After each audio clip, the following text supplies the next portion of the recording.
On है।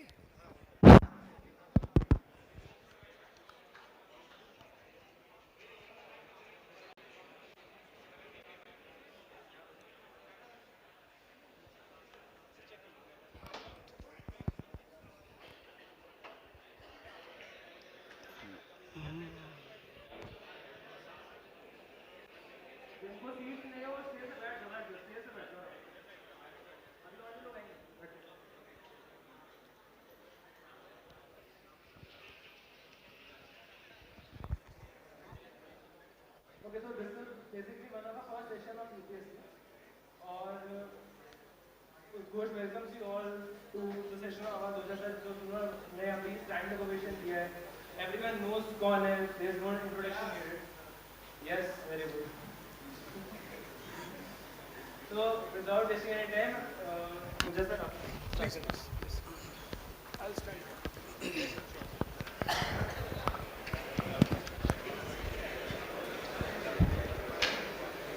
Jai Hind, friends.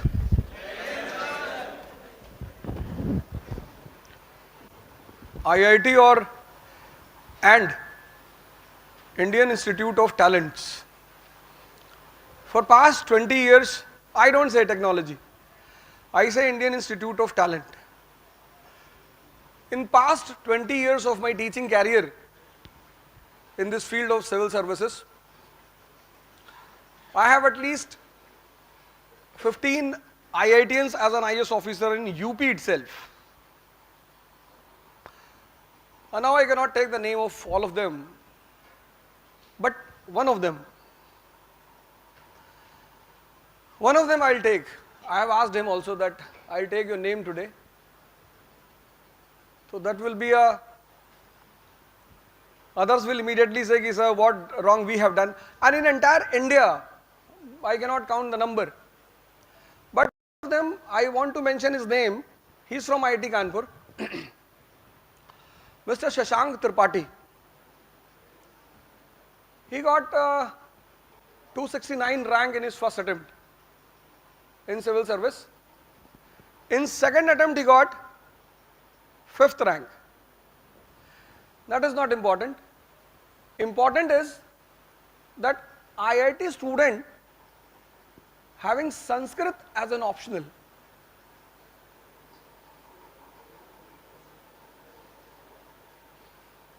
Sanskrit optional is not easy for those people who have done MA in Sanskrit from reputed institutions in India. Rarity of rare. बहुत rare case में तुम्हें मिलेगा कि Sanskrit optional का लड़का. दो optional बड़े रेयर है. एक इंग्लिश लिटरेचर रेयर, क्योंकि हमारे पास फिराक साहब जैसे अब प्रोफेसर नहीं है शायद. फिराक गोरखपुरी साहब इंग्लिश के प्रोफेसर थे. वो कहते थे हिंदुस्तान में सिर्फ 1.5 लोगों को इंग्लिश आती है. एक मुझे आती है,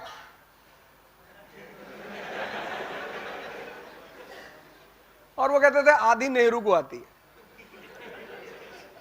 नेहरू भी नहीं कहते थे, नेहरूआ कहते थे, इंडियन प्राइम मिनिस्टर. तो ये दो ऑप्शनल्स लेके रेयरिटी ऑफ रेयर में लोग आईएएस क्वालिफाई करते हैं. एक तो ये अचीवमेंट रही कि आईटी का स्टूडेंट होने के बाद संस्कृत ऑप्शनल लिया. दूसरी अचीवमेंट ये है कि यूपी कैडर मिला, और यूपी कैडर में गोंडा, प्रेजेंट टाइम ही सीडीओ गोंडा, प्रेजेंट सिनारियो, और इतना ग्राउंड लेवल से वर्क किया है फर्स्ट टाइम. मतलब his appraisal letter has been recommended to Indian government कि अगर हम इस मॉडल पे काम करेंगे, इस मॉडल पे, तो bureaucracy will become people effective bureaucracy. He has set up a new model. एक मॉडल क्रिएट किया उस आदमी ने कि अगर इस तरह से ब्यूरोक्रेसी काम करे तो पीपल इफेक्टिव, मतलब ब्यूरोक्रेसी एक लार्जर लोगों से कनेक्ट कर लेगी. तो आज मैं, इससे पहले भी मैं आईआईटी में सेमिनार ले चुका हूं, लेकिन आईआईटी कानपुर का अपना ही नाम है एक, तो मैं सुबह से बड़ा ईगरली वेट कर रहा था कि यार आईआईटी कानपुर सेमिनार है. अब आप में से बहुत सारे लोग फ्यूचर में आईएएस की तैयारी करेंगे या कर रहे होंगे, हो सकता है 5 जून की परीक्षा एग्जाम भी दे रहे हो. इस एग्जामिनेशन की साइंस और ह्यूमैनिटीज दो स्ट्रीम है. तो साइंस जो स्ट्रीम है उसका कोर ऑब्जेक्टिव है डेवलपमेंट. और ह्यूमैनिटीज का कोर ऑब्जेक्टिव है एम्पावरमेंट।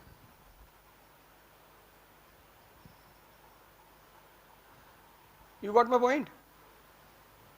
साइंस का जो कोर ऑब्जेक्टिव है, साइंस का कोर ऑब्जेक्टिव है development, but development for what? Development for what? Development किसके लिए? Development for empowerment.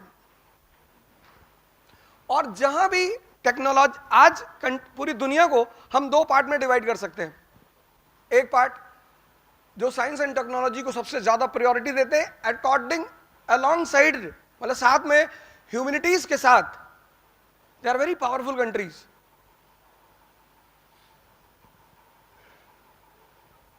They are very powerful countries.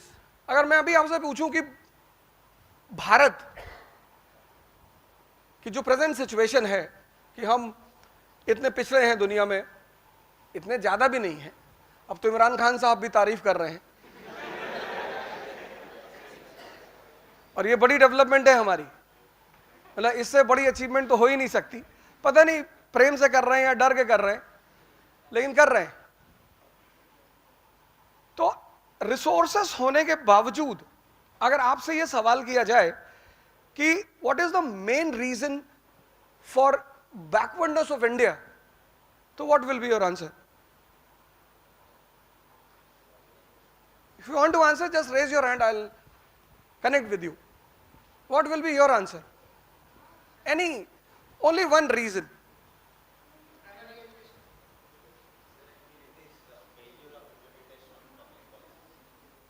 नहीं, ये तो हम एग्जाम में लिखने के लिए पढ़ते रहते हैं।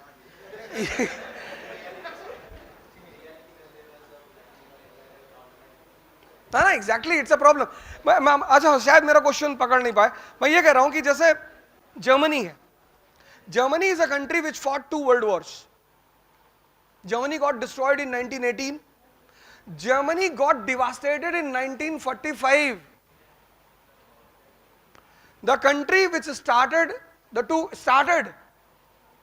1914, Germany starts First World War. Germany attacks Belgium and the World War starts. 1939, Germany attacks Poland. Second World War starts. In the First World War, Germany was destroyed. In the Second World War, Germany was devastated.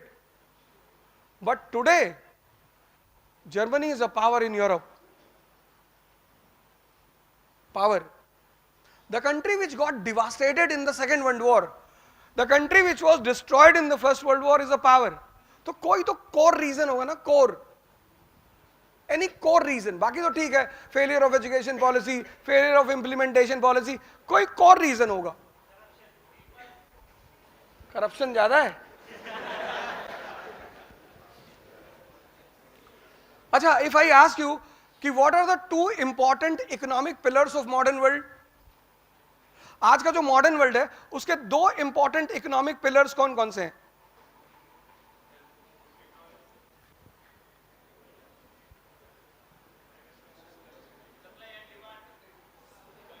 Supply and demand तो यार pre modern world में भी था। और supply किसकी?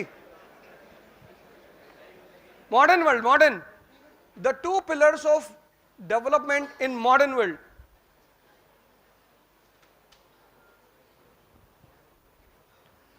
बस 2 ही pillar है जिन्होंने पूरे दुनिया का नक्शा बदल रखा है। पहला पिलर है capitalism, means rotation of wealth, और दूसरा पिलर है इंडस्ट्रियल रेवोल्यूशन। बस 2 पिलर, वन इज कैपिटलिज्म और सेकंड इज इंडस्ट्रियल रेवोल्यूशन। और तुम दुनिया को बहुत क्लियरली 2 पार्ट में बांट सकते हो। The countries which have respected capitalism, industrial revolution, they are powerful and developed countries. United States of America, Germany, Britain, France, अब तो खैर एशियन कंट्रीज भी उसमें जा रही हैं, but the second type of countries who have neglected both of them. तो ये जो दोनों पिलर हैं, अगर आप इनकी भारत में स्थिति देखो, capitalism is rotation of wealth. कौन रोटेट करेगा? Banks. Who will rotate the money? Banks. तो किसी भी कंट्री की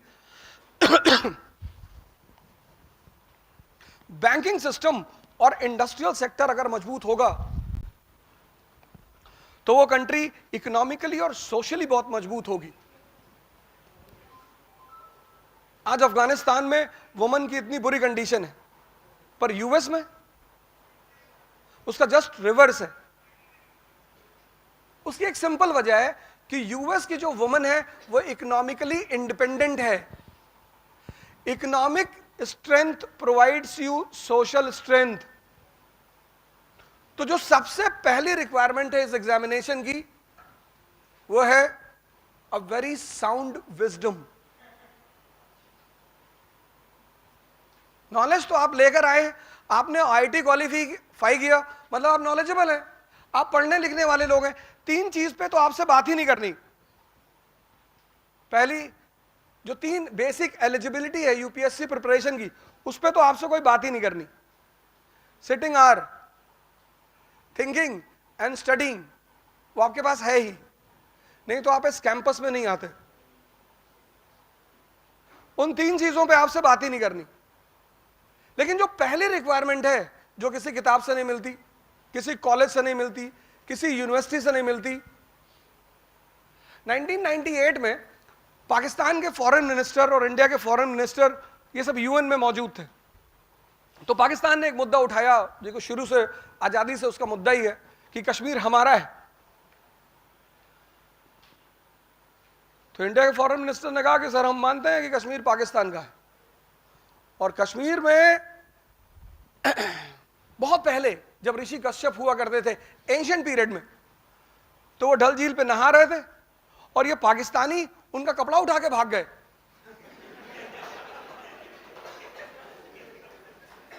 आज से 2000 साल पहले. तो उन्होंने कहा सर हम बिल्कुल मानते हैं सर. सर 2000 साल पहले ऋषि कश्यप जिनके नाम पे कश्मीर का नाम पड़ा वो नहा रहे थे डल झील में और ये पाकिस्तानी आए और ये उनका कपड़ा लेके भाग गए.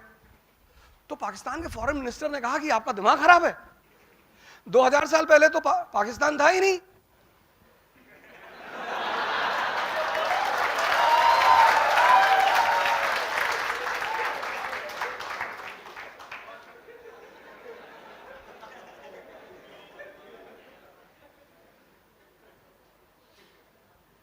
बोले 2000 साल पहले पाकिस्तान था ही नहीं. तो बोले चचा जब 2000 साल पहले पाकिस्तान था ही नहीं लेकिन हम थे, तो तुम किस बेसिस पे कश्मीर पे क्लेम करते हो? This is the requirement of bureaucracy, wisdom. ये किसी कॉलेज में नहीं मिलती, नहीं तो सारे अमीर लोग अपने बच्चों को दे देते. अगर चार चीजें बाजार में मिलती तो अमीर हमेशा अमीर रहता और गरीब हमेशा गरीब रहता. उसमें से पहली चीज है विजडम.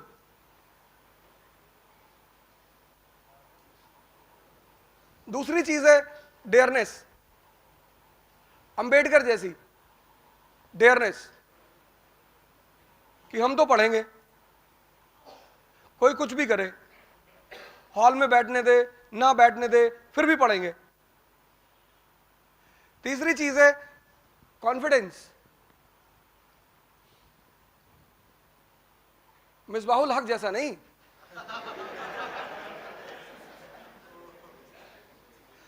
धोनी जैसा कॉन्फिडेंस. और चौथी चीज है एंथुसियाज्म. ये चार चीजें हैं और अगर ये चार चीजें आपके पास हैं और जिनके पास एक भी रही उसकी कोई ना कोई पोजीशन दुनिया में जरूर रही, और जिसके पास चारों रही उन्होंने तो उंगली उठाई और आसमान. जिनके पास चार, और ये चार चीजें ना तो किसी स्कूल में मिलती हैं, ना किसी कॉलेज में मिलती हैं, ना किसी यूनिवर्सिटी में मिलती हैं और ना किसी मॉल में मिलती हैं. अगर ये चार मिल रही होती तो अमीर हमेशा अमीर होते और गरीब हमेशा गरीब होते, क्योंकि अमीर इसको मोनोपोलाइज कर लेता। तो पहली रिक्वायरमेंट, जो पहली चीज और विजडम डेवलप करने का सबसे आसान तरीका, सबसे आसान, सिर्फ नहीं आसान, सबसे आसान तरीका है एजुकेशन। इसका मतलब यह नहीं कि जो एजुकेटेड नहीं है उनके पास विजडम नहीं है। ऐसे बड़े सारे लोग हिस्ट्री में हैं।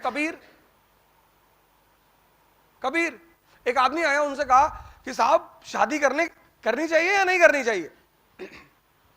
बोले कल आना फिर बताएंगे। उसने कहा यार आज ही बता दो यार, 50 किलोमीटर चल के आए। बोले कल आओ, कल आना 12 बजे दोपहर में, और मई का महीना, बनारस, 12 बजे दोपहर, आफ्टरनून, सूरज सर पे चमक रहा होता है। बोले 12 बजे ही आना। तो जब वो उनके घर पहुंचा, वो आदमी बुलाया बाहर कबीर को, बोला बताइए आपने कल बुलाया था कि मैंने पूछा था आपसे शादी करें या ना करें? बोले रुको यार, इतने इंपेशेंट क्यों हो रहे हो, बता रहे हैं ना। फिर उन्होंने अपने बीवी को आवाज लगाई। उनकी बीवी का नाम था लोई, जिसपे पंजाब में एक बहुत बड़ा फेस्टिवल है लोहड़ी। तो उन्होंने अपने बीवी को आवाज लगाई। अब इमेजिन करो, मई की दोपहर है, सूरज चमक रहा ऊपर, और फिर उन्होंने अपनी बीवी को आवाज लगाई कि ऐसा करो, लैंप जला के बाहर आओ। मेरी निडल गिर गई है बाहर। लैंप, उनकी बीवी लैंप लेकर बाहर आई, और दोनों हस्बैंड एंड वाइफ झोपड़ी के बाहर निडल खोजने लगे। तो उस आदमी ने जाके कहा कि भैया, बोले क्या? बोले तुम दोनों पागल हो। ये क्या कर रहे हो यार? बोले तुम समझे नहीं ना, तुम्हारा कॉमन सेंस कम है। मैं तुम्हें जवाब दे रहा था कि अगर इतना भरोसा है एक दूसरे पर तो करनी चाहिए।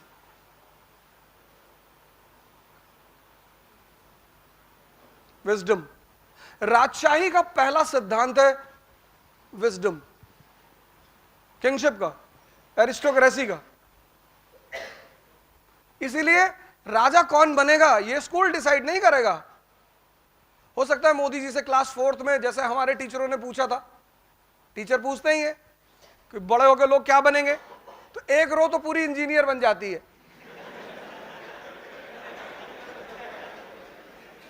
Madam I will become engineer madam. एक रो, दूसरी रो होती है वो डॉक्टर बनती है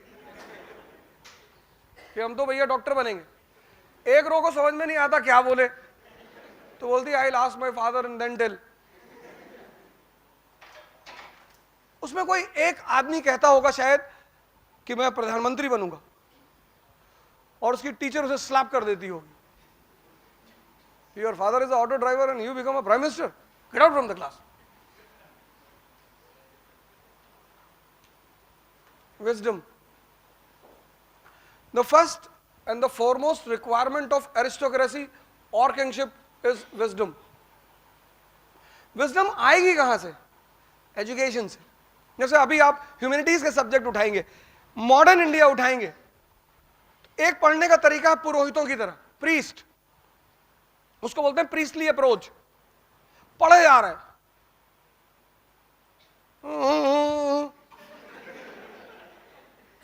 पढ़े आ रहे, एक दिन में 70 पेज, 80, 150, 300 मर गए।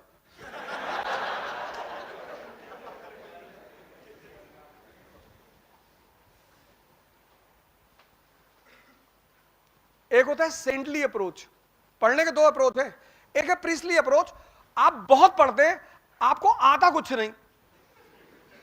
जब बहुत सारे लोग आते हैं जब हमारे यहाँ काउंसलिंग करने, और या मैं सेमिनार लेता हूं तो लोग मुझसे कहते हैं sir I want to qualify IAS in 1 attempt. Very good, you qualify in half attempt. No sir, I can not wait for more than a year. Why? Sir my girlfriend will be married sir.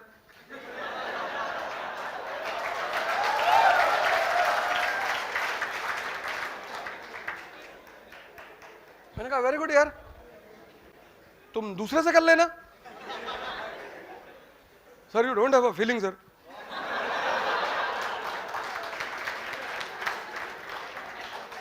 तो फिर मैंने कहा ठीक है कोई बात नहीं, तेरा इसी साल होगा सिलेक्शन. तू बता कंपाउंड और मिक्सचर में फर्क क्या होता है. कह रहा compound is a mixture of elements.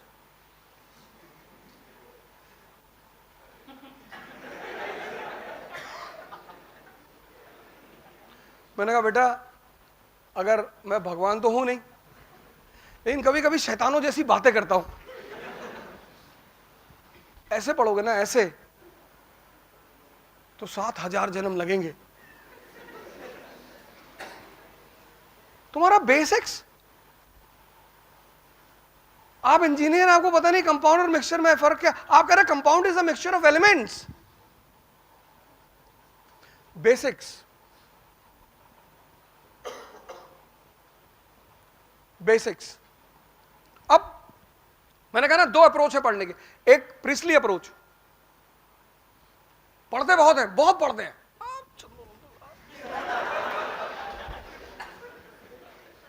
पता कुछ नहीं. मैं कहीं सेमिनार ले रहा था तो इस्लाम की मैं तारीफ किया हूं, उसको पकड़ लिया. ये पाकिस्तानी मदरसा नहीं है, मौलाना नहीं पढ़ा रहा है. अरे चाचा तुमको क्या पता. प्रीस्ली अप्रोच में आदमी मेहनत करता हुआ बहुत दिखाई पड़ता है, उसको अचीव कुछ नहीं होता. सेंटली अप्रोच में वो हो सकता है मेहनत कम करे, उसकी अचीवमेंट ज्यादा होती है. ये सेंटली अप्रोच है क्या. आपने मॉडर्न इंडिया पढ़ी, तो मॉडर्न इंडिया एक वर्ड है ना, दो वर्ड का कॉम्बिनेशन है, एक मॉडर्न एक India.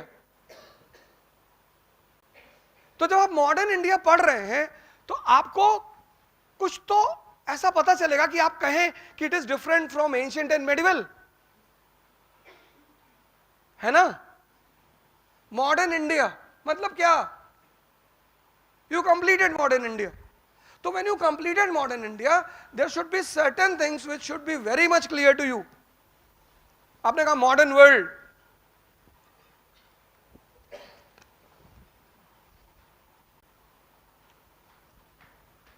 can you tell me the important features of modern world which separates modern world from pre-modern. Try कर लो. चलो तुम ही बता दो, उसके ऊपर हंस रही हो बैठ के पीछे. ट्राई कर लो. इतना भी क्या हंसना कि फंस गया बेचारा आगे बैठा हुआ.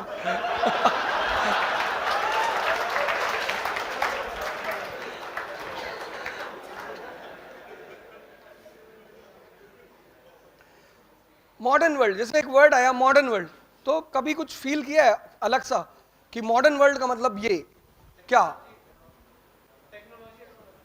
Technological advancement. टेक्नोलॉजिकल एडवांसमेंट नहीं कह सकते, because even discovery of fire was also a technological advancement. Pre modern world was not aware about, it's not that they were not aware about technology. Modern and pre modern, the biggest difference is कि modern world is the age of machine. The biggest dividing line, अगर आपसे पूछा जाए कि which year is the dividing line between pre modern and modern, that is 1750. तो when you से modern world, pre modern,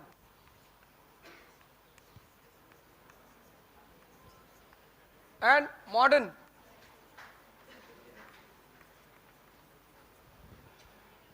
तो the first difference between pre-modern and modern is कि in pre-modern world polity mainly monarchy.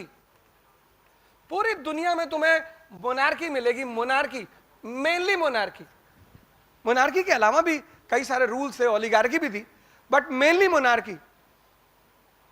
Russia के राजा को क्या बोलते थे? Jar.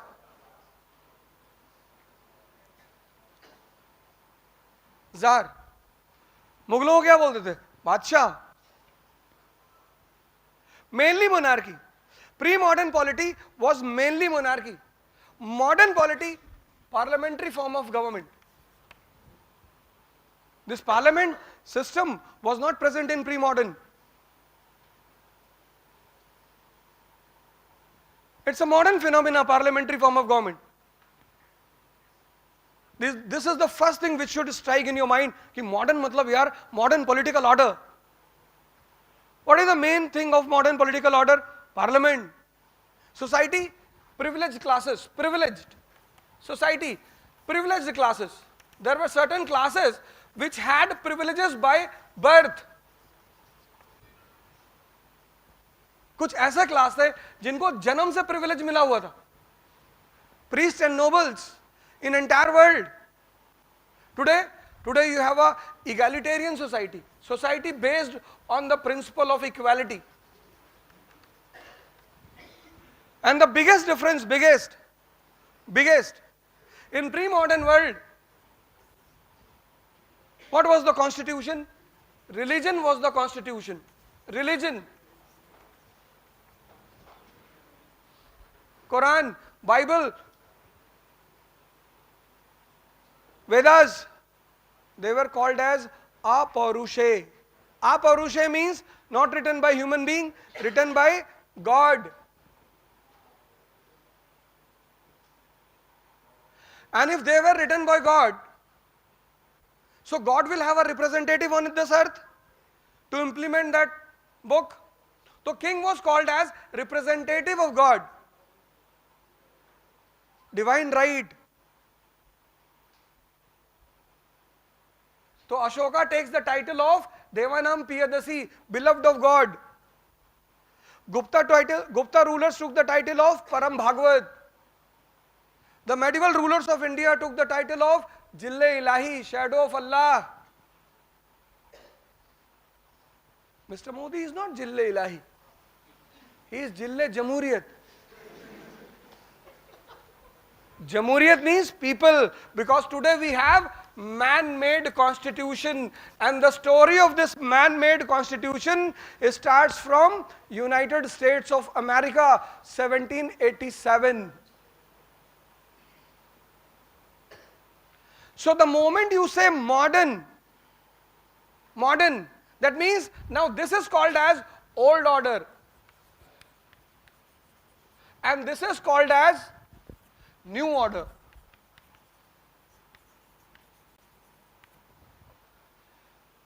So the moment you will say modern India, modern, that means that when you finish modern India, you will be very clear that how India shifted from monarchy to parliament. The moment you will say modern India, you will immediately understand that how these privileged classes turned into the rule of law and equality before law. When you say modern India, you will understand how we got man-made constitution. This is the second requirement of UPSC, approach. Approach of humanity. What is the first requirement? Wisdom, which you have to develop. अभी मैं बाहर खड़ा हुआ था, तो वो जो साहब अभी हमारे साथ आए थे, तो उन्होंने हमें दो लोगों के बारे में बताया, आईटी के लोगों के बारे में, कि एक साहब टॉपर थे, एक मीडियोकर थे. जो मीडियोकर थे उनका फर्स्ट अटेम्प्ट में आईएएस में हो गया. उसके पीछे सिर्फ एक कहानी है, सिर्फ. ऐसा नहीं कि सारे आईआईटी के लोगों का सिलेक्शन हो जाता है. यूपीएससी एक अलग ऑर्गेनाइजेशन है, उसकी एक अलग डिमांड है.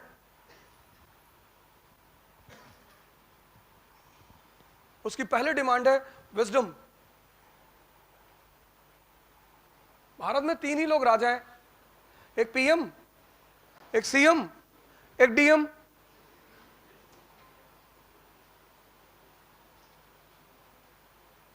ये इसको बोलते हैं approach.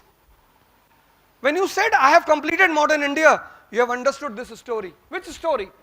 how India shifted from monarchy to new political order, how India shifted from privileged society to new social order, how India shifted from religious constitution to man-made constitution.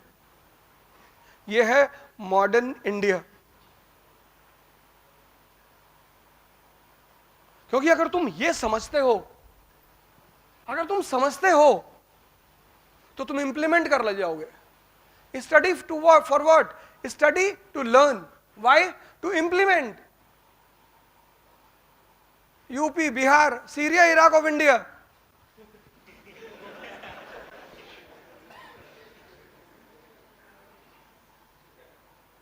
Syria suffering from civil war.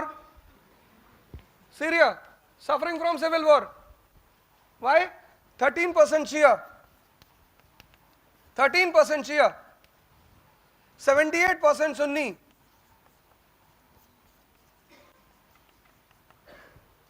78% Sunni. The polity of Syria is in the hand of Shia. The polity of Syria is in the hand of Shia. So all the economic benefit of Syria is going in the hand of Shia. Polity is the guardian of economy. And this is the pain for Sunnis. UP, same story. Same. You just saw the elections in UP. ब्राह्मण महासभा, क्षत्रिय महासभा, कायस्थ महासभा, मुस्लिम महासभा.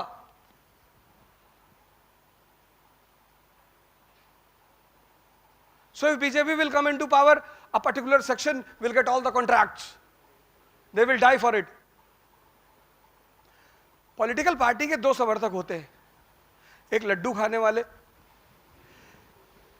एक मलाई खाने वाले. लड्डू खाने वाले ये भावुक लोग होते हैं, रोते हैं, भैया हमारी पार्टी हार गई. तुम्हारे पापा ने बनाई थी? नहीं नहीं भैया.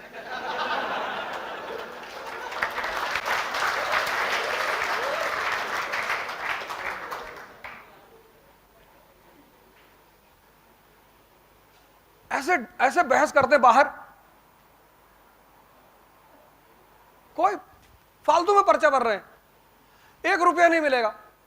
वो विधायक जीतने के बाद बोलेगा कि दुबे जी ये आपकी जीत है.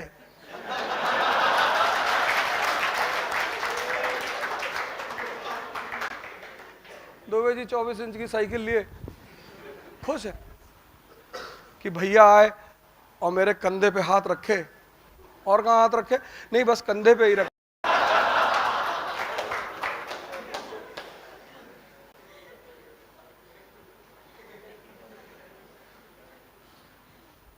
सीरिया में क्या नहीं है, लेकिन ये चीज तुम्हें यूएस में नहीं मिलेगी.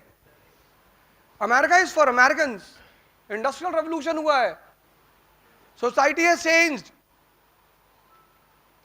Society is dominated by 3 classes. Which 3? Capitalist class, middle class, working class. These 3 classes have lost the old identities. Now they have a new identity, the identity of a nation. Who is Bill Gates? American. Who is Jack Ma? Chinese.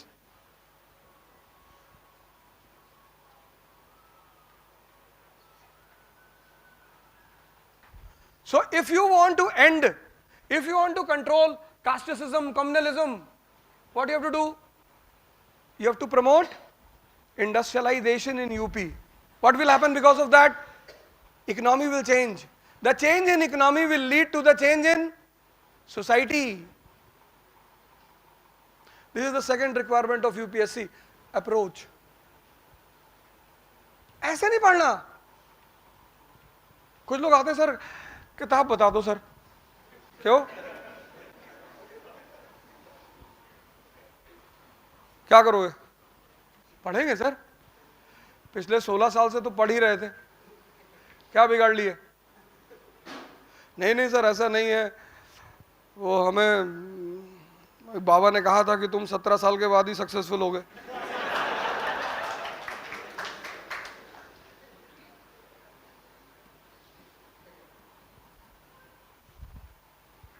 आज मैं class ले रहा था, एक साहब बैठे हुए थे, आगे बैठे थे, क्या आपको लगता है मेरा फर्स्ट अटेम्प्ट में सिलेक्शन हो जाएगा?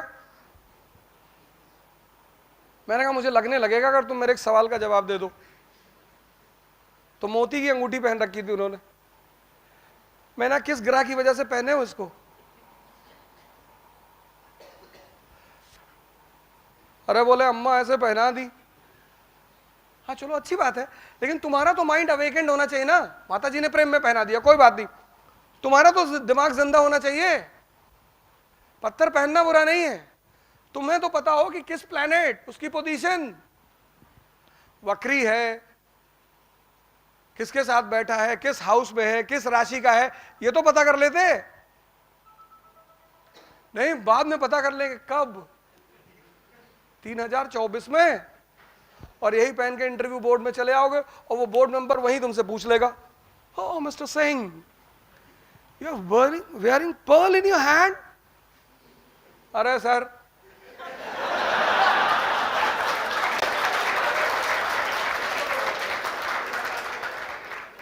फिर वो पकड़ेगा और कम से कम 4 बार लड़ाएगा दीवार पे।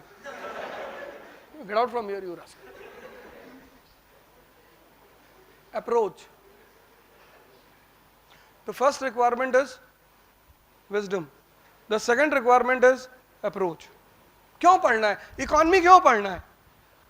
क्यों अरब कंट्रीज इजराइल के सामने सर झुकाती हैं?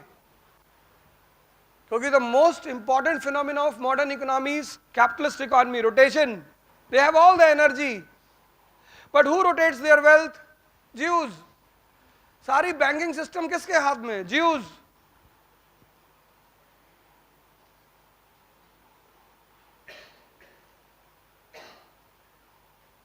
ये समझना है, ये सेकंड रिक्वायरमेंट. तीसरा रिक्वायरमेंट, थर्ड, डायरेक्शन. अब कृष्ण का इतना नाम है, भगवान कृष्ण, क्योंकि किसी भी फील्ड में जो उनका अप्रोच है ना, तरीका, और लड़ाई सिर्फ ताकत के बल पर नहीं जीती जाती, स्ट्रैटेजी.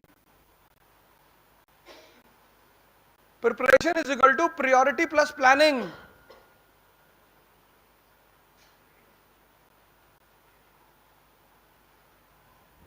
पुतिन साहब ने गेम शुरू किया है कपिल शर्मा के साथ. Zelensky is Kapil Sharma of Ukraine. इन्होंने सोचा था 10 दिन में वॉर खत्म हो जाएगा. वॉर 20 दिन से ज्यादा हो गया. अब भारत से कह रहे हैं कि 27% कम पे तेल ले लो हमसे, कुछ करो भैया, ये वॉर रोको. मोदी ने कहा अभी रोकते हैं, हमारा भी तो कुछ करो. बोले आपका क्या करना? बोले 24 में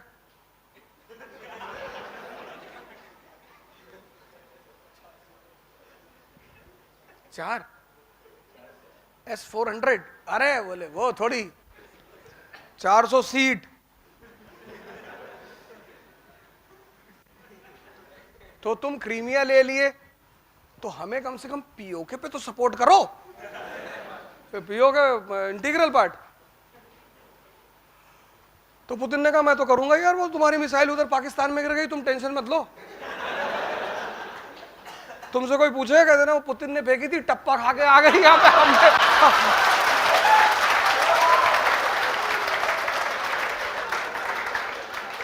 बोले लगे यार 2-3 मिसाइल तुम भी मार दो यार और हमारा नाम ले लेना.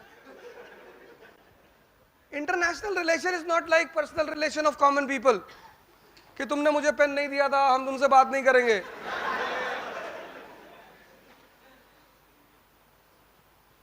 The relation of aristocracy is based on a very simple formula.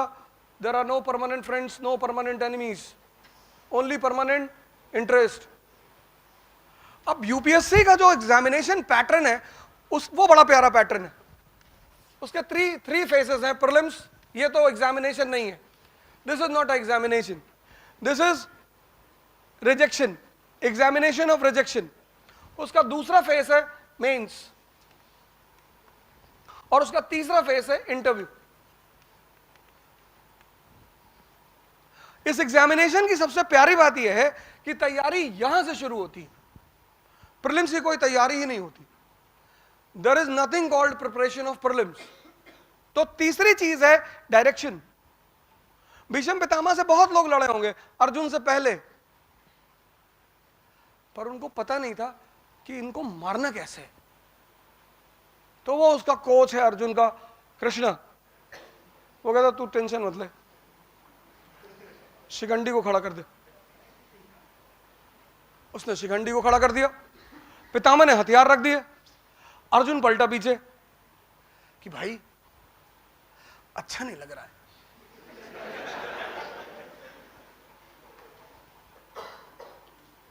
बोले आइटम सॉन्ग देखने आए हो, अच्छा नहीं लग रहा है। तुम्हारी बीवी की साड़ी खींची जा रही थी, ये भी बैठा हुआ था, वो तुम्हारा प्यारा सा बच्चा अभिमन्यु, वो जब मारा गया तो निकाल के तो लौट गया यार।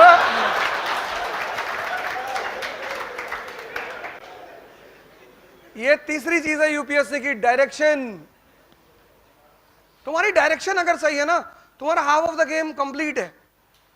मेहनत मजदूर करते हैं, मजदूर। बहुत लोगों ने आईटी के एग्जाम दिए होंगे, दे ही रहे होंगे,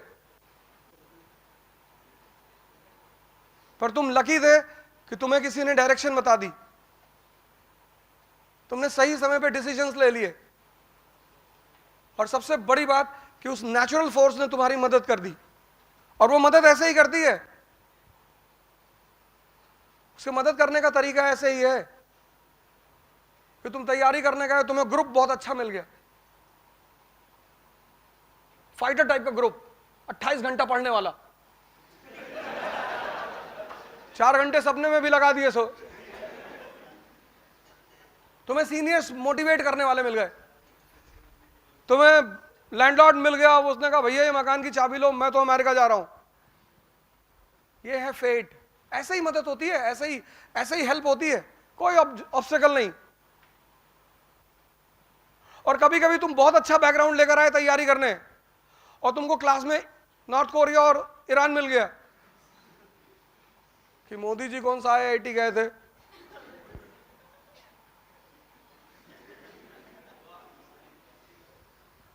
और तुम्हारे मन को जो तुमसे कराना होता है ना, उसको वो इतने प्यार से कन्विंस कराता है। सबसे स्ट्रांग आदत उसकी यही है, अगर तुम्हें सिगरेट पिला रहा है तो इतने स्ट्रांग एविडेंसेस देगा कि भाई नेहरू जी पीते थे।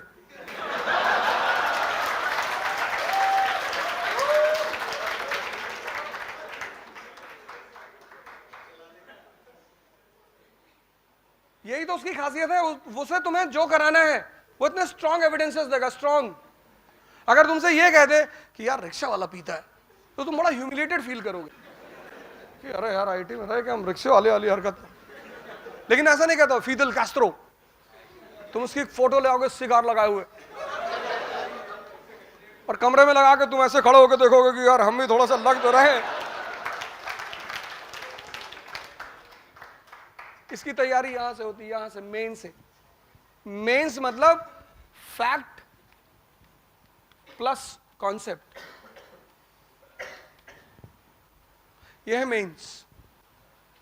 यहीं से शुरू होती है, और इन दोनों को फ्रेम किया जाता है प्रीलिम्स के फैक्ट्स के, क्वेश्चंस के रूप में।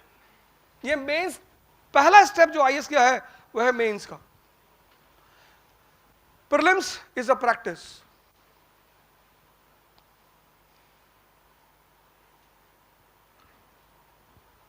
और जब भी तुम्हारे मन की जो दूसरी सबसे खास आदत,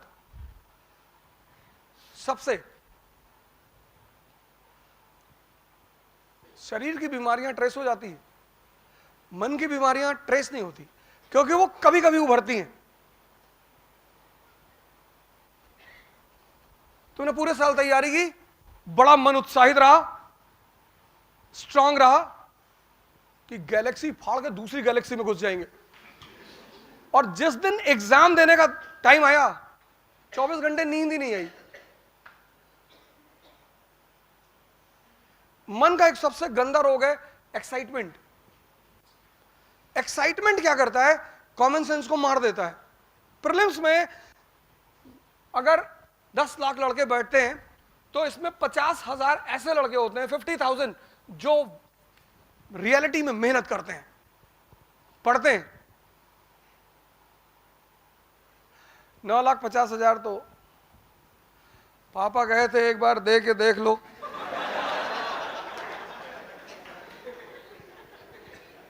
एक बार शादी करके भी देख लो, डायरेक्ट कर लो, कहीं फंस गए तो एक बार बच्चा पैदा करके भी देख लो। देखने वाली चीजें हैं ये।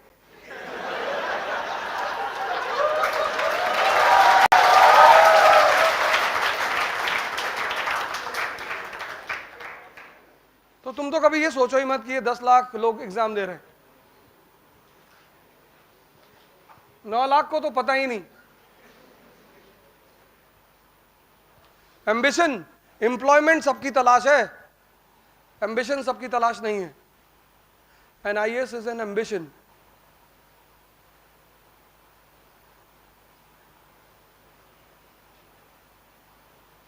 लोग बहुत कंफ्यूज हो जाते हैं दोनों चीजों में। बहुत सारे लड़के हैं मिडिल क्लास के आते हैं, हमसे कहते हैं सर हमारी फैमिली हमें सपोर्ट नहीं कर सकती। कोई बात नहीं बेटा, कोई भी काम कर लो, कोई भी नौकरी मिले कर लो। भाई कलाम साहब भी तो पेपर वेंडर थे ना, पर पेपर वेंडर होने से उनकी एम्बिशन थोड़ा कॉम्प्रोमाइज हुआ।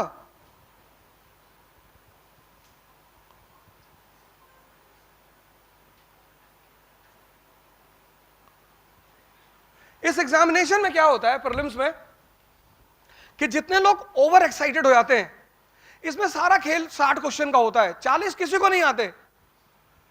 100 क्वेश्चन होते हैं, सिलेक्शन 60 पे होता है। ये 40 क्वेश्चन तो किसी को हवा नहीं लगती। 60 क्वेश्चन का मतलब क्या, 120 मार्क्स। मेरिट कितनी जाएगी, 105, 107, 1010। 60 पे आप सेफ। कुछ लोग जो है दूसरी गैलेक्सी वाले,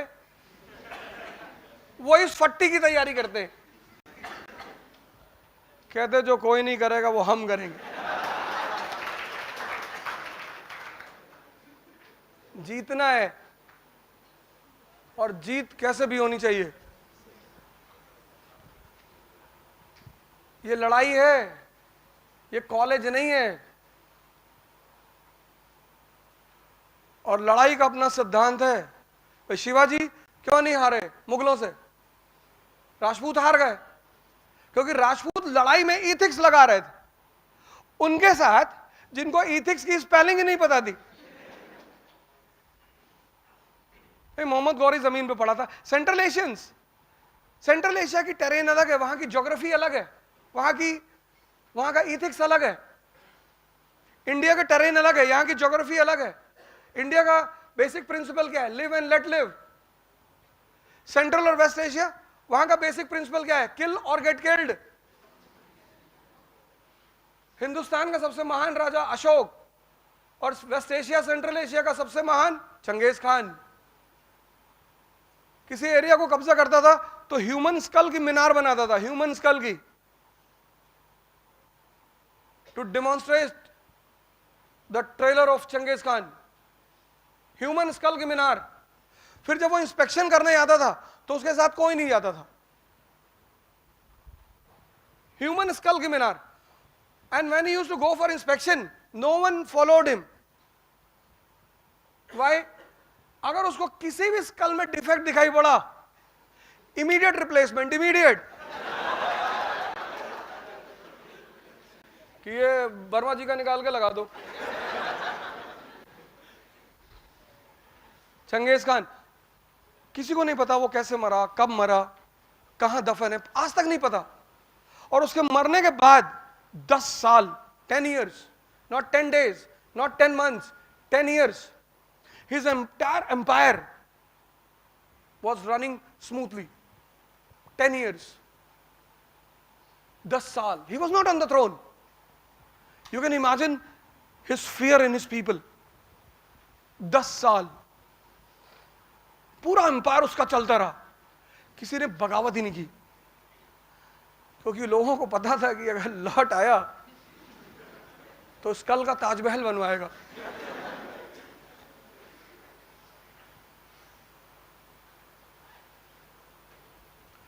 अप्रोच अलग है दोनों जगह की।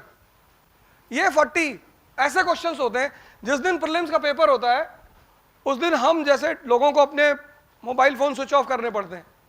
ऐसे ऐसे क्वेश्चंस होते हैं हिस्ट्री के, हमें ही नहीं पता। खुद तैयारी की, 20 साल से पढ़ा रहे हैं, और लड़कों को लगता है कि मास्टर तो ओमनीसिएंट है, और कहीं ना कहीं ईगो तो आ ही जाती है सामने, तो फोन ही स्विच ऑफ कर देते। और अगर गलती से उठ भी गया तो 4 बार हेलो हेलो, हाँ हेलो सर, वो गुप्ता एम्पायर वाला, हाँ क्या कह रहे थे, अच्छा दुबे जी का लड़का भाग गया, अरे नहीं सर गुप्ता एम्पायर, फोन बंद कर। फिर हमें R&D करना पड़ता है उसमें कि ये कहां से पूछ लिया यार, इसको करना ही नहीं, ये कर, इस 40 पे तो ध्यान ही नहीं। आपको इस 60 क्वेश्चन के लिए लड़ाई लड़नी है। 60, ये 60 क्वेश्चन कौन है, जनरल क्वेश्चंस। इसमें 50 क्वेश्चंस या 40 क्वेश्चंस वैसे होते हैं जो जनरल क्वेश्चन होते हैं। जनरल मतलब questions based on the principle of relevancy.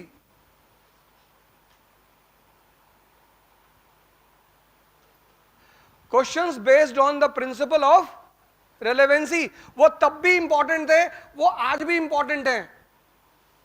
जैसे बुद्धिज्म से क्वेश्चन पूछेगा, वो एंशिएंट में पूछेगा ही पूछेगा। अशोका की पॉलिसी ऑफ धम्मा से पूछेगा। Why? India is a land of unity in diversity. India is a land of unity in diversity. Ancient India, tension between Brahmins, Buddhist and Jain. Medieval India, tension between Hindus, Muslims and different sects, Shaivite, Vaishnavite, Shia, Sunni. And today, the same situation of India. Tension today, tension between Hindus, Muslims, Christians. तो हम आज जो situation देख रहे हैं वो situation हमने पहले भी देखी और बहुत प्यार से उसे हैंडल भी किया है। Ashoka was ruling on almost entire Indian subcontinent. He was facing that diversity. So he comes out with the policy of Dhamma. And in this policy of Dhamma he says, the core theme of this policy of Dhamma is Sar Vriddhi. And in Sar Vriddhi, Ashoka says that it is the duty of every individual to know about the basic principles of all the religion. Basic. And if you know the basic principles of all the religion, there is no chance of tension among the people of different religion. Religion में दो चीज होती है, एक metaphysics, एक culture. अब कश्मीरी हिंदू और तमिल हिंदू दोनों का ड्रेस में अंतर होगा, because culture is a part of geography. Sahara desert में तुम टाई लगा के नहीं घूमोगे।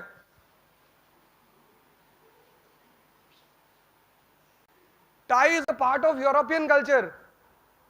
It's extreme cold there, they suffer from tonsil, they have to protect their throat. Dress and food depend upon geography. So Hindustan में लोग कहते हैं अरब का आदमी गोश्त बहुत खाता है, तो पालक कहां से लाए? रेगिस्तान में कहां पैदा करोगे पालक? नहीं, कैक्टस को तो खा सकते हैं।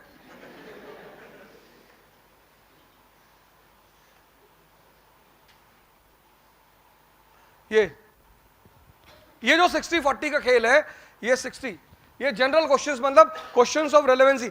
अब अगर 50 क्वेश्चन जनरल हैं तो 10 क्वेश्चन ये होंगे common sense based question, because in excitement the common sense dies. This is clear to UPSC. इसलिए जितने लोगों का प्रीलिम्स में सिलेक्शन नहीं होता वो आमतौर पर बॉर्डर लाइन पे ही होते हैं। वो यहां गलती करते हैं, यहां। अगर 40 जनरल क्वेश्चन है तो 20 कॉमन सेंस बेस्ड क्वेश्चंस। अगर ये आप प्रैक्टिस कर ले जाओ, ये वाले क्वेश्चंस, ये तो पढ़ना ही है आपको, ये 50-40 तो आपको जानना ही है।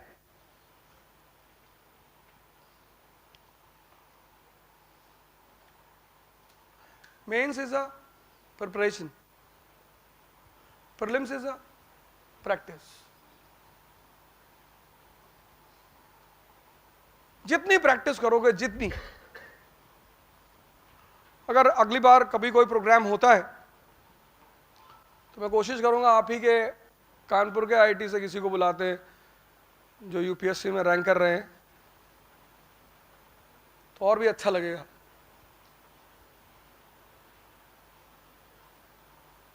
लड़ना तो दुर्योधन भी जानता है, द्रोणाचार्य तो प्रोफेसर ही है, उन्होंने तो लड़ना सिखाया ही, पर कॉमन सेंस नहीं है बैटलफील्ड में। अब हम दोनों दुश्मन हैं, हमने एक दूसरे पे पिस्तल तान रखी है और हमें कोई डाउट हो गया, हम इनसे डाउट पूछ रहे हैं। अब द्रोणाचार्य को अगर कोई डाउट हुआ था तो अपने किसी आदमी से पूछते। वो घटना इस बात की सूचना है कि जिसका कॉमन सेंस अच्छा नहीं है ना, और common sense dies in excitement. आपके लोगों की एक दिक्कत है ना, आईआईटी में जो आदमी पढ़ रहा है उससे सोसाइटी को एक्सपेक्टेशन बहुत ज्यादा है। अरे आईआईटी का लड़का, मैं इस बात को समझता हूं सर। मैंने कहा ना, इतने सारे लोग, बस एक ही नाम मैंने लिया, उसको मैं हैंडल कर लूंगा बाहर। कई लोग नाराज होंगे कि यह कोई बात होती नहीं मास्टर साहब, आपसे एक्सपेक्टेशन बहुत ज्यादा हो जाती है। मतलब आपके घर वाले, आपका समाज, आपकी सोसाइटी मान ही लेता है कि फर्स्ट अटेम्प्ट। और दुनिया, भारत में 2 ही लोगों का डाउरी रेट है, एक आईएएस का, एक आईटी का, बाकी बजाज पल्सर।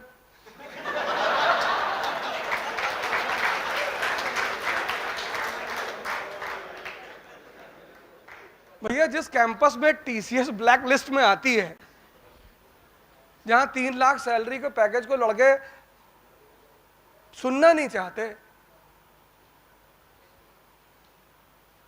इंडिया में आईएएस की सबसे ज्यादा तैयारी तो शादी की वजह से हो रही है, क्योंकि सबसे ज्यादा डाउरी रेट उसी का है, आईएएस प्रॉपर का। वो लड़का आईएएस प्रॉपर हुआ, वो मिनिस्टर का पूरा दल बल लड़के के घर पहुंच जाता है कि बाबूजी को वो दिल्ली वाला मकान दे दो। वो कोई बात थोड़ी करता शादी की कि बाबूजी लड़का देखने आया, रहे बबलू, हाँ भैया, दिल्ली वाले मकान की चाबी दे।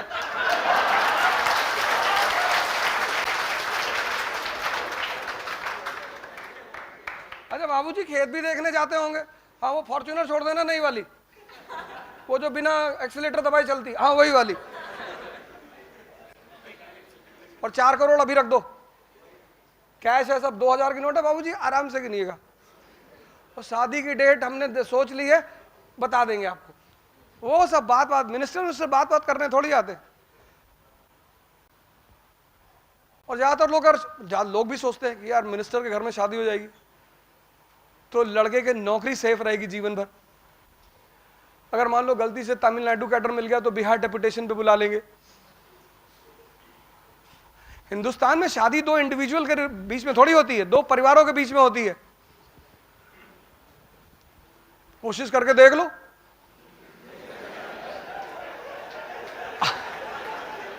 अपने घर में फोन करके बता दो कि पिताजी हमको लड़की मिल गई है, बहुत सीधी, सज्जन, सुशील, सुंदर और गृहकार में दक्ष,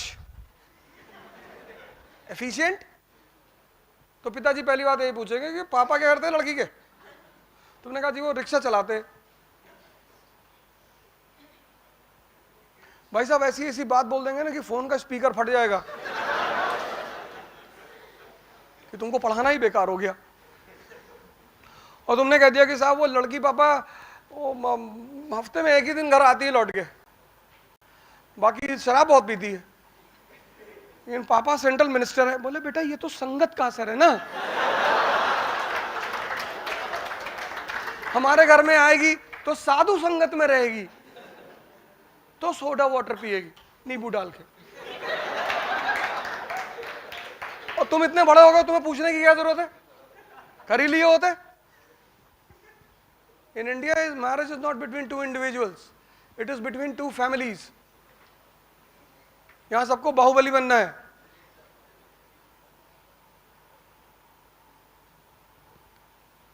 यहां से आप तैयारी शुरू करो मेंस की, और मेंस की तैयारी का सबसे अच्छा फॉर्मूला है, सबसे बेस्ट, जिस सब्जेक्ट को आप तैयार करना चाहते हो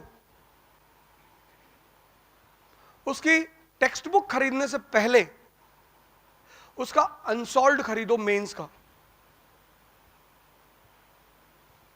जैसे आप नॉन कोऑपरेशन मूवमेंट तैयार करना चाहते हो, तो नॉन कोऑपरेशन मूवमेंट पिछले 10 साल में जितने भी क्वेश्चन आए हैं उसको पहले आप एक पेपर में नोट डाउन करो, तुरंत आपको पता चलेगा कि what they ask and how they ask. और जैसे ये चीज आपको पता चली, तब आप जब टेक्स्ट बुक खोलोगे तो आपको पता होगा कि इसमें पढ़ना क्या है और पढ़ना कैसे है। कभी टेक्स्ट बुक सीधी मत खरीदना, पहले अनसॉल्व्ड ऑफ मेंस। पॉलिटी उठाया, पॉलिटी का अनसॉल्व्ड ले लिया मेंस का, उसके 10 साल की सिनॉप्सिस बना लो, fundamental right, fundamental duty, preamble, central executive, कि कहां से क्वेश्चन सबसे ज्यादा है, उसकी एक सिनॉप्सिस बना लो। 5 दिन 4 दिन का काम होता है वो, पर वो तुम्हें पूरी पिक्चर दे देगा कि पॉलिटी में क्या पढ़ना है और कैसे पढ़ना है। फिर किताब खरीदो, और एक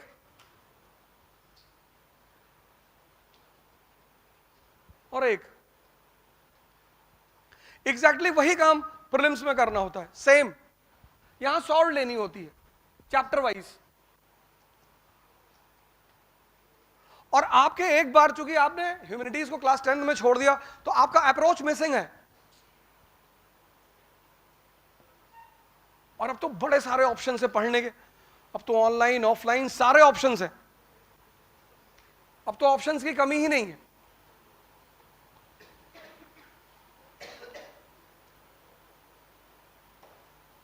पहली चीज विजडम, दूसरी चीज अप्रोच, और तीसरी चीज डायरेक्शन, और लास्ट बट नॉट लीस्ट वो है personality. Ambition is the game of personality. और पर्सनैलिटी का मतलब होता है one who can stand up firmly in odd situation. Everyone can stand up in even situation. This is the definition of personality.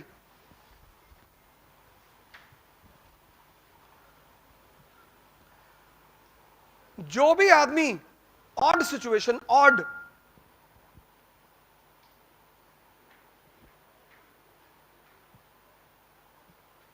हम सब ordinary होते हैं। कुछ लोगों को एक कॉन्सेप्ट समझ में आता है कि यार जो ऑर्डिनरी है ना, ऑर्डिनरी, उसमें कुछ एक्स्ट्रा ऐड कर दो, बस वो आदमी बन गया एक्स्ट्रा ऑर्डिनरी। दुनिया की सारी लड़ाई तुम्हारे मन से होती है, सारी।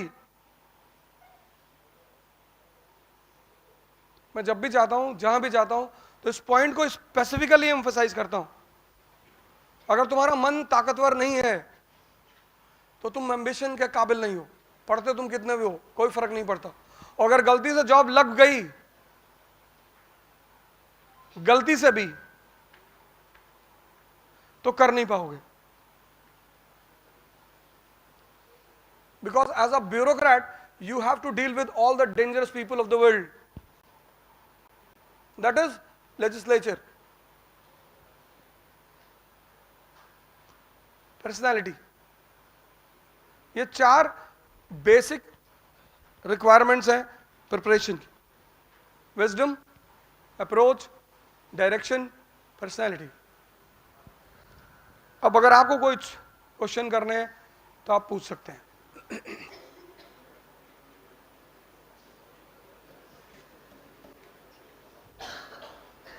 हाँ,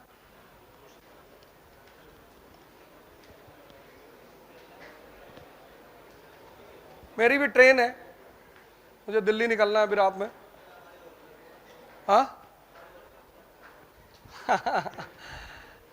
नहीं यार, कुछ कल जो है एक बड़ी इमरजेंसी क्लास है, आईएएस का रिजल्ट आ गया ना मेंस का, तो कल इंटरव्यू के जो लड़कों हैं उनका सेशन है कल 2 बजे से। 1827 सिलेक्शंस हुए इस साल,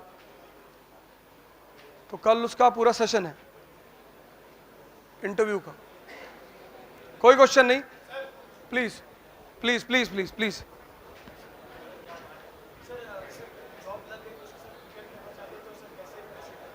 हाँ, ये कह रहे हैं कि अगर जॉब लग गई तो कैसे प्रिपेयर करें उसका। देखिए, ये प्रिपरेशन एक ऐसी प्रिपरेशन है जिसे मिनिमम 10 घंटा पर डे चाहिए, सॉरी मैक्सिमम, मिनिमम 6। अब 6 घंटे में क्यों कह रहा हूं, जो 3 घंटे आप क्लास में पढ़ोगे उसे आपको कंसोलिडेट करना होता है, हजम। There are 2 bellies in human body, एक ये और एक ये, और ये बड़ा ऑटो सिस्टम पे काम करती है।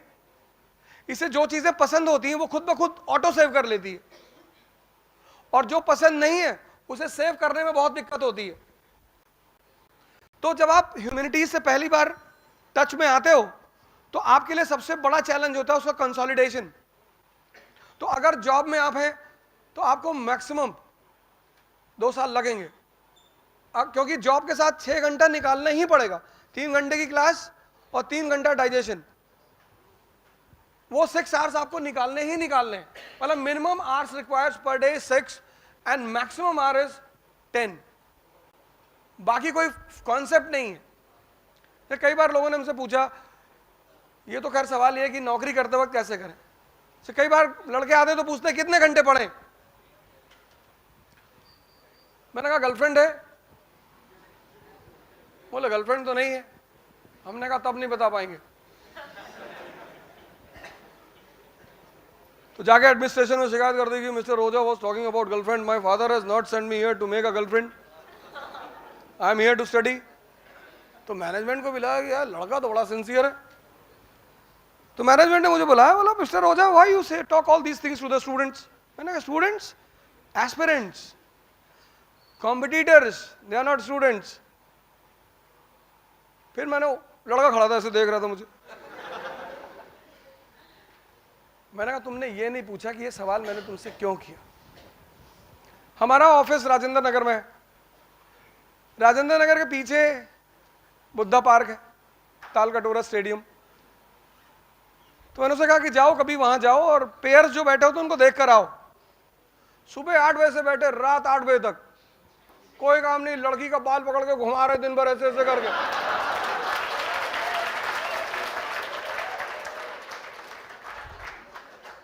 वहां तो तुम नहीं पूछते कितने घंटे बैठे, क्योंकि मजा आ रहा है तुम्हें।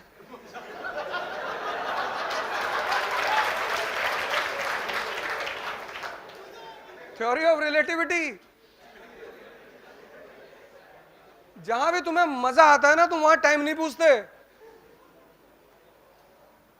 और जहां नहीं आएगा वहां तुम टाइम पूछोगे। और जब टाइम पूछोगे तो तैयारी छोड़ दो, क्योंकि इस प्रिपरेशन की कोई लिमिट नहीं है, तुम अनलिमिटेड पढ़ सकते हो। लेकिन नौकरी करने वालों के साथ ये है ना कि ठीक है, आप अगर 6 घंटे भी निकाल सकते हैं मिनिमम, उससे कम में काम नहीं चलेगा, क्योंकि न्यूज़पेपर होता है और क्लास होती है, उसको दोनों को कंसोलिडेट करना होता है। तो if you can afford 6 hours per day तो you can do preparation along with the job.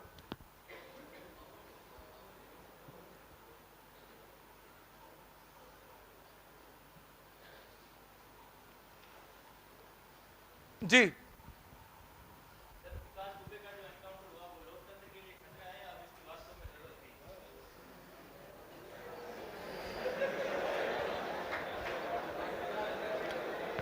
देखो यार, लोकतंत्र पे खतरा तब होता है जब घटना घटती है, दुर्घटनाएं कभी खतरा नहीं पैदा करती।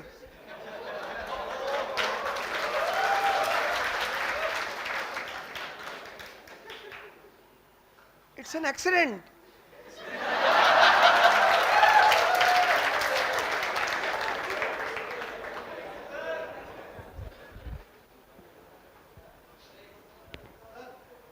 जनाब,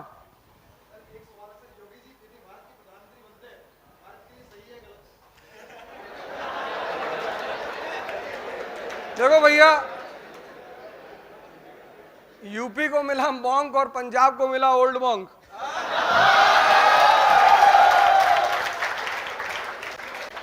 और तुम्हारे सवाल का जवाब यही है कि according to Socrates, philosopher kings are the best for the nation.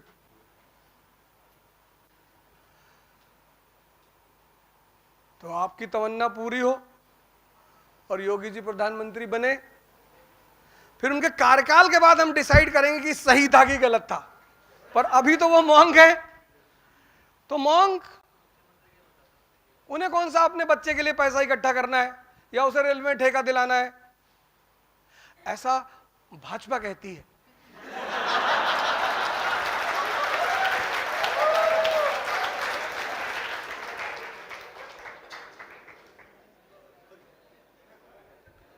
जी,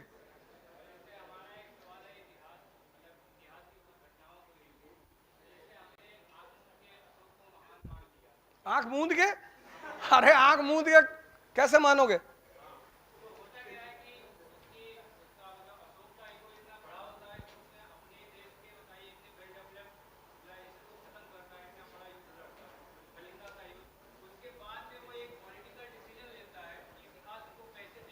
किस पब्लिकेशन की किताब में पढ़ो इसको, ये बताओ।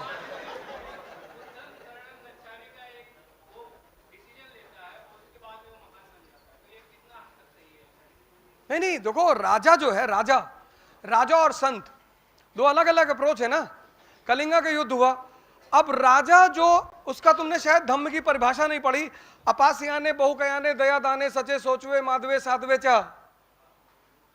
राजा अल्प पाप करेगा, राजा बिना पाप किए रह ही नहीं सकता। अपासियाने, अल्प पाप। जलालुद्दीन खिलजी एक शासक हुआ हिंदुस्तान में, तो कुछ चोर पकड़े गए, चोर। तो जब चोर पकड़े गए और जलालुद्दीन खिलजी के सामने लाया गया, तो उन चोरों ने कहा कि सरकार हमारे बीवी बच्चे हैं। तो जलालुद्दीन खिलजी को दया आ गई, तो जलालुद्दीन खिलजी ने कहा कि इनको नाव में बिठा के पड़ोसी राज्य में छोड़ दिया जाए।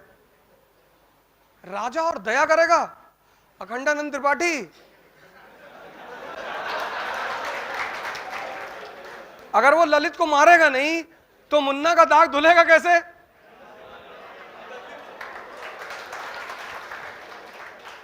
तो वो मुन्ना से पूछता है कार में बैठ के स्कॉर्पियो में कि क्या समझे मुन्ना। तुम पहले बताओ किस पब्लिकेशन की किताब से पढ़, पब्लिकेशन का नाम बताओ हमें। हम वाद विवाद कर लेंगे फुर्सत में। बेटा आज ट्रेन है हमारी, छोटा ही पूछना।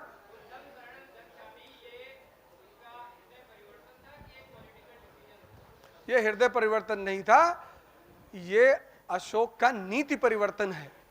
क्योंकि बुद्धम शरणम गच्छामि के बाद जब नॉर्थ वेस्टर्न फ्रंटियर के लोगों ने विद्रोह किया, तो उसने मैसेज दिया कि हथियार रखा है, छोड़ा नहीं है। उसकी इंपीरियल साइकिल पूरी हो गई थी ना। जैसे अंग्रेजों ने 1765 में बंगाल में कब्जा किया, फिर 1856 में अवध पे कब्जा किया, तो उनकी इंपीरियल साइकिल पूरी हो गई। अब लड़ने की जरूरत ही कहां बची? कलिंग युद्ध के बाद उसको लड़ने की जरूरत ही नहीं बची, उसकी इंपीरियल साइकिल पूरी हो गई थी। अब आवश्यकता ही नहीं थी युद्ध की। तो महान बनने में क्या बुराई है? तो महान बनने में क्या बुराई है? जैसे हमारे आजकल के लीडर्स हैं, कोई विश्व गुरु बन रहा है, कोई कुछ बन रहा है, तो वो भी महान बन रहा था। तो उसने कहा बुद्धम शरणम गच्छामि, कोई दिक्कत नहीं।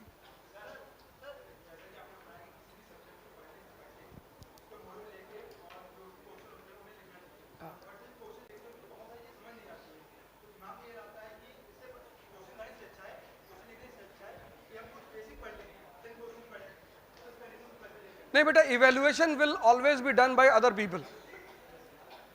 If you start doing by evaluation by yourself, तो एक बड़ी सुप्रीम स्थिति आ जाती है। इसीलिए तो तुम देखो कितनी सारी ऑनलाइन टेस्ट सीरीजें हैं। ऑनलाइन ये तुम किसी चीज को लिखते हो, और मैंने कहा ना तुम लोग का ह्यूमैनिटीज से एक संबंध कट गया क्लास 10th के बाद, तो तुम्हें कोई ना कोई आदमी इवेल्युएशन करने के लिए चाहिए। जैसे अभी इकरा ने प्रोग्राम शुरू किया कि आईटी कानपुर के लिए इन्होंने शायद प्रोग्राम शुरू किया कि मई से इनका एक वीकेंड बैच चलेगा, सैटरडे संडे का, सिर्फ यूपीएससी प्रिपरेशन के लिए।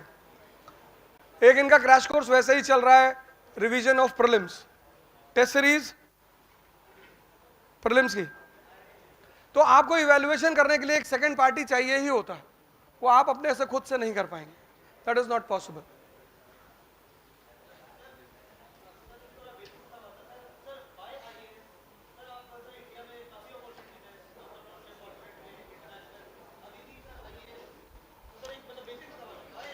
One billion 50 crore population, private sector के हॉस्पिटलों में डॉक्टर नहीं सुनते, पब्लिक सेक्टर तो छोड़ दो, प्राइवेट सेक्टर। पहले क्या होता था कि लोग सोचते थे कि प्राइवेट हॉस्पिटल में तो बेड मिलेगा, आज तो private 1 billion 50 crore, now only those people will survive in this country those who will be in power. तो मिडिल क्लास के लिए दरवाजा यही तो है, अन्नामलाई, तमिलनाडु में Annamalai, he qualified IPS, he worked as a IPS for 10 years in Karnataka cadre, and now he is a politician of Tamil Nadu at the age of 38. IS is the best door for Madras to change their social status without any mess. तुम्हारी social identity पैदा हो जाती है ना, आधी से ज्यादा तो कोचिंग वाले पैदा कर देते हैं, हमने पढ़ाया, हम भैया हमने, आपको कुछ करना ही नहीं होता, एक बार आपकी रैंक आ गई अंडर 10, कोचिंग वाले आ गए। दिल्ली में तो यही करते हैं सारे लोग, ये जो ज्यादातर आईएएस लड़कों का दिमाग खराब होता है कोचिंग वाले करते हैं। अरे भैया भैया आप बोल दीजिए कि अब एक बार हमारे ऊपर थूक दिए थे,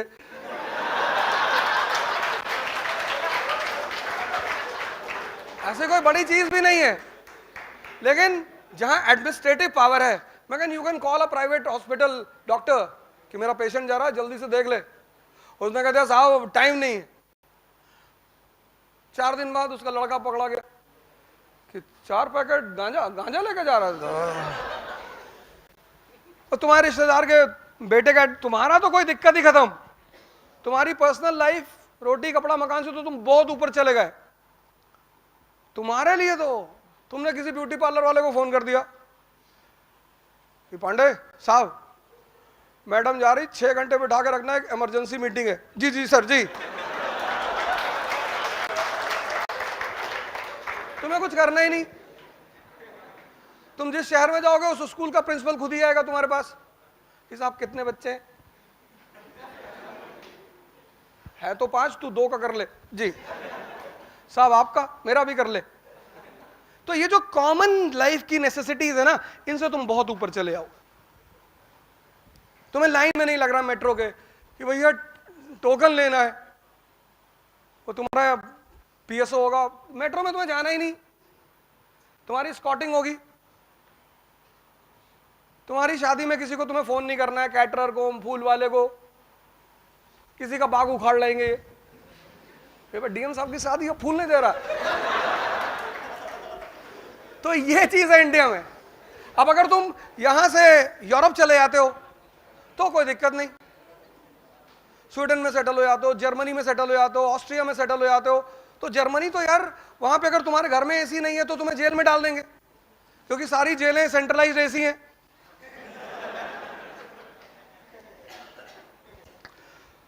तो lots of thanks to all the people who organized it.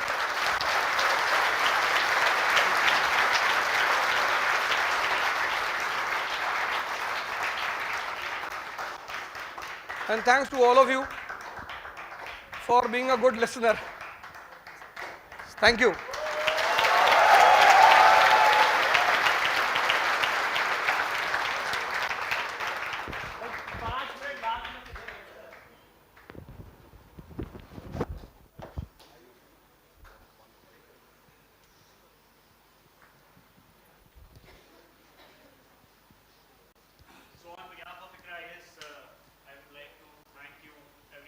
Sir, for the valuable time. I think 2007 was the first time when I came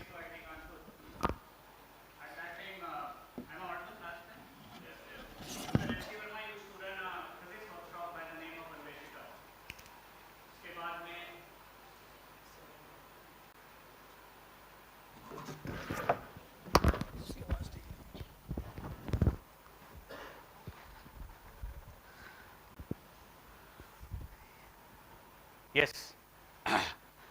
So I think 2007 was the first time when I came to IIT Kanpur. At that time, Professor S.C. Verma used to run a workshop by the Anveshika. Then Integrity I came.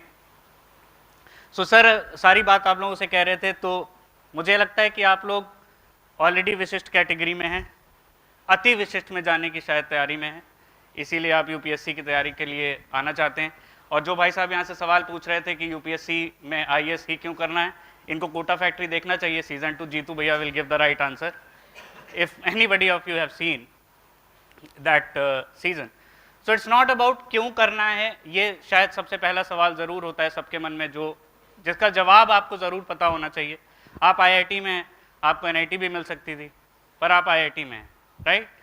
तो the most beautiful answer at that time इसे इसकी इसलिए करना है क्योंकि tough है, tough करने से कॉन्फिडेंस बिल्ड होता है, पर वो आईआईटी के लिए काफ़ी हद तक सही है. यूपीएससी में गेम दूसरा है, राइट. जैसे सर बात कर रहे थे, it's not about the services which you are going to get, it's all about the liberation of the mediocrity of the thought which you are going to get liberated once you get into the other side of the table, right. और आप लोग बहुत जैसे sir शुरू में बता रहे थे कि yes by some natural force and by your efforts to came under this institution.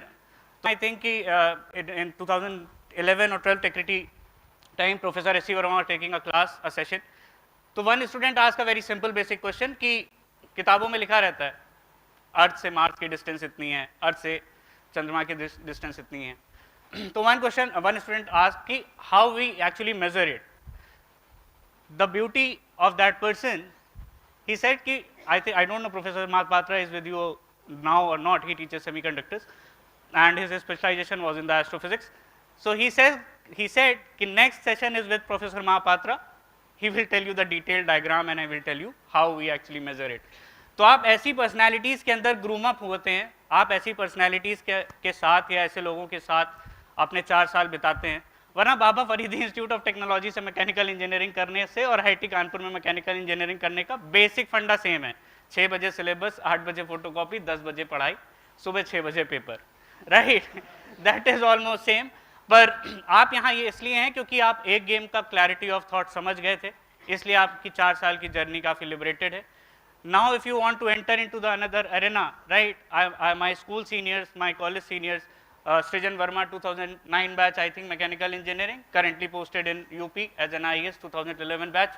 Mayank Baranwal, mechanical engineering 2011 topper, now as an assistant professor in IIT Mumbai.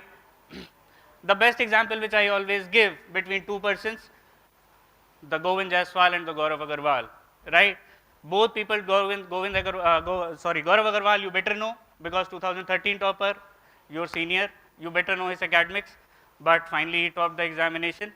And the Gaurav Agarwal, the Govind Jaiswal, coming from a very different kind of the family, son of a rickshaw puller, making to this examination in the first attempt in Hindi medium was very much clear with the qualities which sir was telling with respect to the clarity of thought of the examination, plus the wisdom, the understanding, the correlation and the diagram through which you are getting to understand, right. So I welcome you all for the new journey, right. बाकी sir एकदम सही कह रहे थे कि ऐसा कुछ extraordinary हम नहीं करेंगे, पर हम वही करने की कोशिश करेंगे जो आप इस कैंपस में रह करके सीखते हैं, just to make your journey better over a period of time. So those who are going to appear in 2022, 2022 वाले लोग जरूर आ सकते हैं just for the Saturday and Sunday class to attend if they want. The crash course is running, that is running on the daily basis. So वो आप आ सकते हैं. And for the other who are going to attend the class or who are going to attempt the examination in 2023, we will be planning an exclusive batch especially focused that how we are going to be together this 2023 examination. So thank you all for joining us. Thank you, and we will be meeting again. Thank you, sir, for your presence.